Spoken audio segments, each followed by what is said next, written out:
Nakaregister na ba kayo sa National Commission of Senior Citizen o NCSC? At kung may senior ID ka na, palagay nyo ba nakaregister na kayo?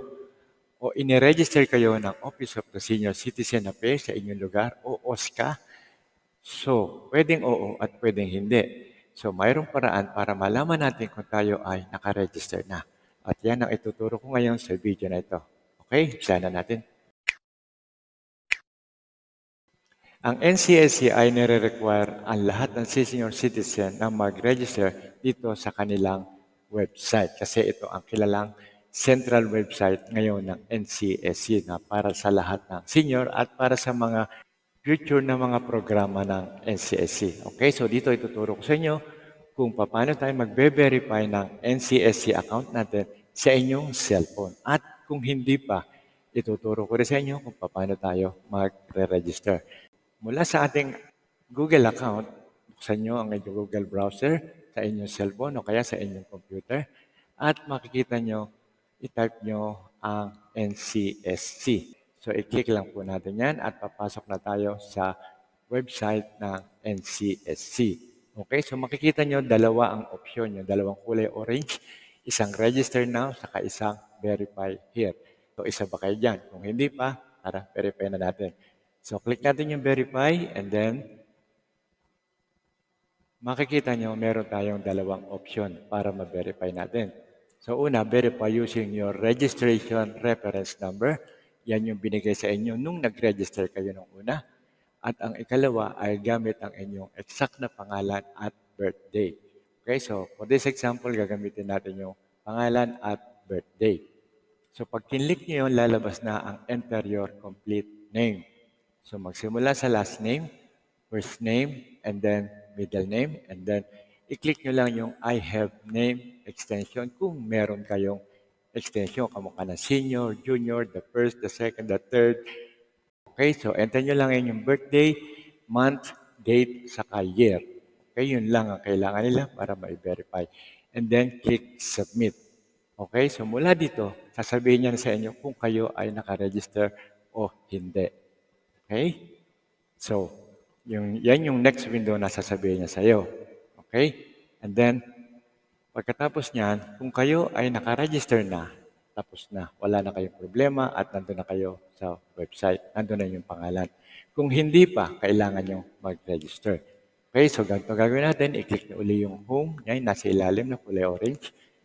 And then, babalik tayo dun sa main menu.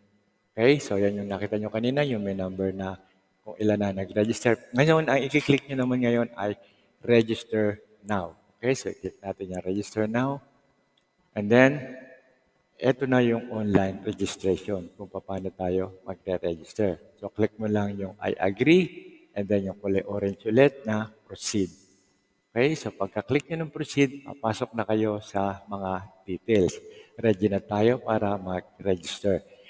Fill out lang natin o fill upan lang natin lahat ng details magsimula dito sa new application. Okay, so nakikita niyo yung kulay blue na highlight, yan yung mga main details. Okay, so identifying information, lahat ng personal details nyo. Okay, and then makikita nyo yung address. So select nyo lang, fill upan nyo lang yan, kung ano yung province, ano yung city, ano yung barangay. And then number 3, yung inyong birthday. So ilagay nyo lang yung month. Click nyo lang yung arrow down no, para lumabas yung menu, sub-menu. Okay?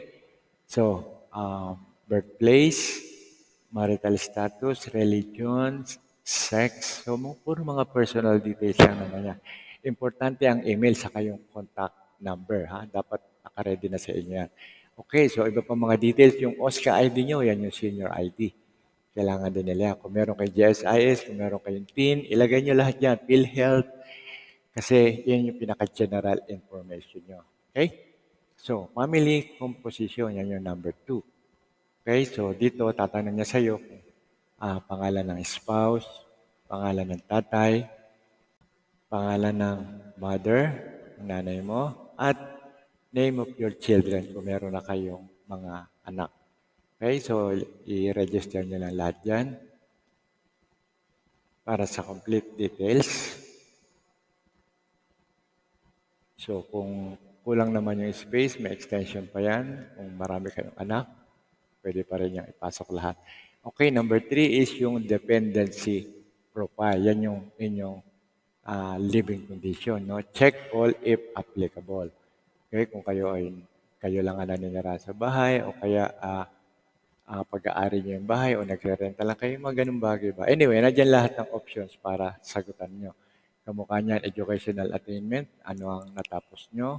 Okay, mahiya, sulat nila kasi personal details yan. Data lang nila yan, okay? So, specialization, ano yung mga technical skills o yung mga pwede nyo gawin. Okay, so ilagay nyo rin dyan. And then shared skills, so para sa mga community services.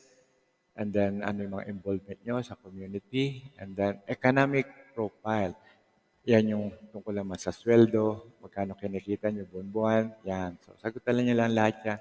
And then number 6 is yung health profile. So ano, kamusta naman ang health nyo?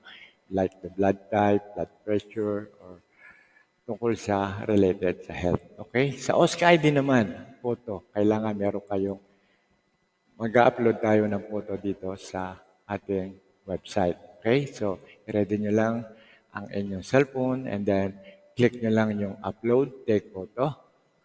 And then, kakapture nyo na yan. Okay? And then, next is the passkey. Ito yung pinaka-password nyo na gagamitin every time na bubuksan nyo ang website na ito. Okay?